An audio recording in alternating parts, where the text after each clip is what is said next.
सरकार का सबसे ऐतिहासिक कार्य जिसको राजस्थान को इंतजार था, यमुना जल समझौता काफी सालों के बाद जो पूर्ण हुआ और जिनमें मंत्री की बहुत महत्वपूर्ण भूमिका रही। जल संसाधन मंत्री सुरेश सिंह रावत हमारे साथ हैं, उनसे हम कुछ मुद्दों पे बातचीत करेंगे और जानेंगे कि सर यमुना जल समझौता हुआ है और इतना बड़ा ऐतिहासिक कार्य ये किया गया है जिसमें राजस्थान के कई जिलों को पानी मिला है और मिलने की स्थिति अब पूरी बनती हुई नजर आ रही है और काफी इंतजार था। क्या मानकर चले इन समझौते से कि राजस्थान में शेखावटी से लेकर पूर्वी राजस्थान तक ये कार्य पूरा होगा और जल मिल पाएगा?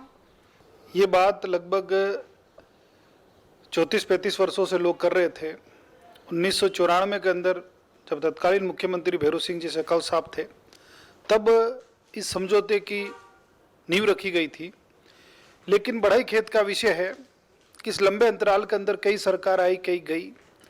विशेष तौर से हमारे जो विपक्ष के साथी लोग हैं वो लंबे समय तक सरकार में रहे, लेकिन सिर्फ और सिर्फ जनता को गुमराह करने के अलावा उन्होंने कोई काम नहीं किया।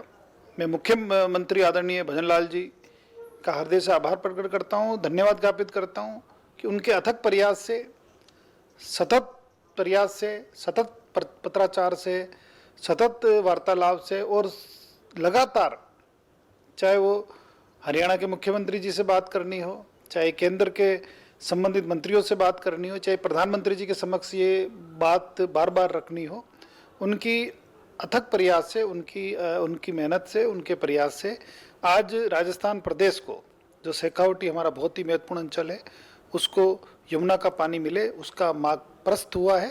और निश्चित रूप से तय समय के अंदर हम इसको काम को अंजाम देंगे और अभी अक्टूबर नवंबर तक हम काम स्टार्ट करने की स्थिति में आएंगे। अभी तक राजस्थान में बारिश कम हुई है, तो ऐसे में बांधों की स्थिति क्या है और यदि बारिश कम होती है तो फिर सिंचाई और पेयजल के लिए क्या योजनाएं हैं?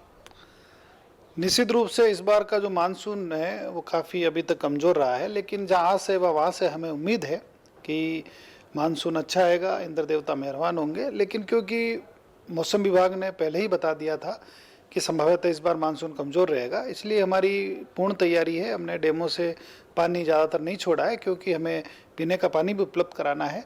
तो पीने के पानी की हमारे पास कोई कमी नहीं है। अगर मानसून कमज़ोर भी रहता है तो राजस्थान के अंदर पीने का पानी पर्याप्त मात्रा में है। पांचना बांध का जो मुद्दा था काफी समय से चल रहा था, दोनों पक्षों में आपने समझौता भी करवाया है। क्या लगता है कि नहरों में पानी भी छोड़ा गया है? अब क्या लगता है ये विवाद पूरी तरह से समाप्त हो चुका है?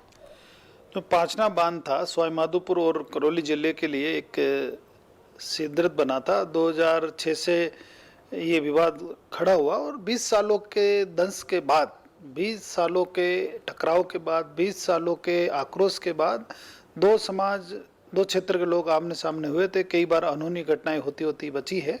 तो इसके समाधान के लिए माननीय मुख्यमंत्री जी प्रयास कर रहे थे। बजट में भी उन्होंने कुछ काम और डीपीआर का अनाउंस किया था। उसी का परिणाम है कि उनकी सजगता, उनकी दूरदर्शिता, माननीय मुख्यमंत्री जी के प्रयास से ये जो पांचना का गंभीर विषय था उसका समाधान हुआ।